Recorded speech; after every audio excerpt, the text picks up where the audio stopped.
Hi everyone, this is Mrs. Long, and with this video we are beginning Unit 6 Session 1 in our course. I hope you had a great weekend. We finally got the snow in the Front Range that they had been predicting. We've been hearing Snowmageddon for a long time, and this one actually panned out.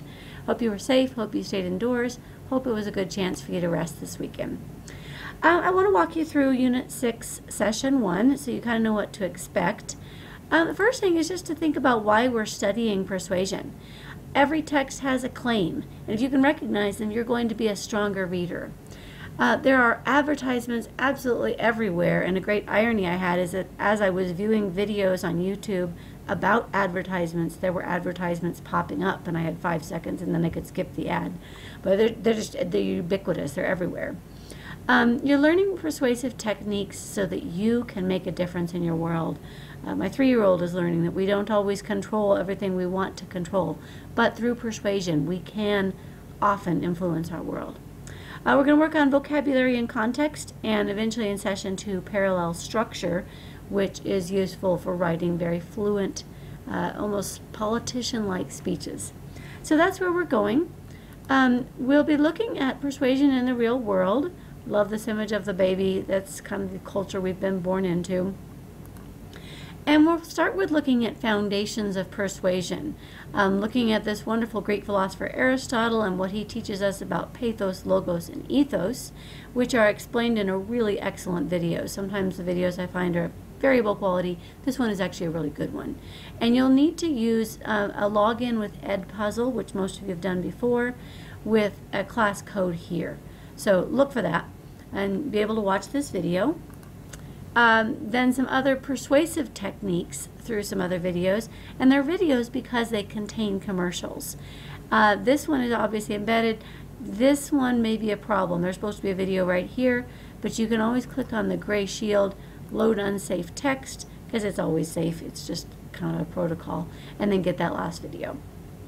You'll look at while you're looking at these, you'll be filling out some notes through a note taker, and that will be one assignment.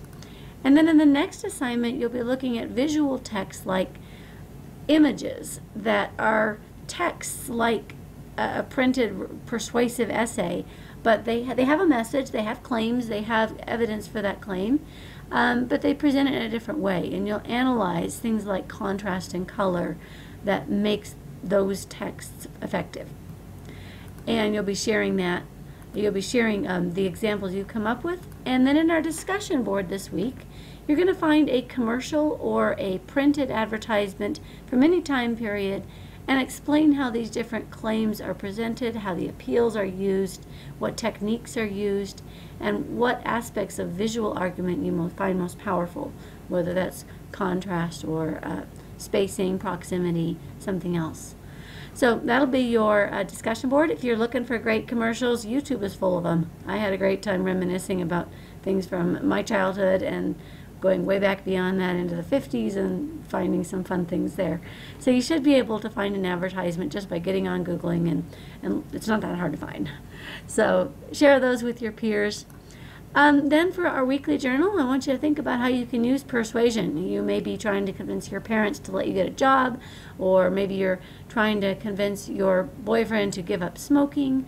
There are lots of different uses for persuasion in our own lives, and I want you to write about some of the things you're trying to do, a goal or cause that you need to persuade someone to reach, and then the steps and the techniques you're using for that.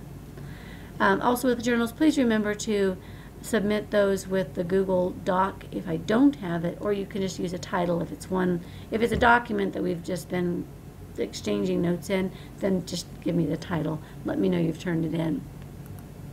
And then the last thing we do this week is context clues. That means learning to use things like synonyms, antonyms, examples, definitions, and signal words in order to determine the meanings of words. And in particular, we're starting to just look at parallel structure, where you have a list of similar grammatical parts of speech. And we'll get into this more next week, but this is one way you can find synonyms and determine the meaning of a new word, is by looking at that parallel structure. So you'll be looking at some PowerPoint information and a context clue exercise down here. And then there will be a quiz for you on Thursday, available as before. So that's kind of where we're going. I hope you have a great week. And just a reminder, Unit 5 is closing on Friday night. So if you have some work that you still want to make up, if you didn't get it done while you were trapped indoors this weekend, then please take advantage of the remaining days this week. Get all work from Unit 5 to me by Friday night. After that time, I'm going to set it so that nothing can be uploaded, because that will keep you focused on our current unit. So keep that in mind as you plan your week. You guys have a great week, and be in touch with any questions.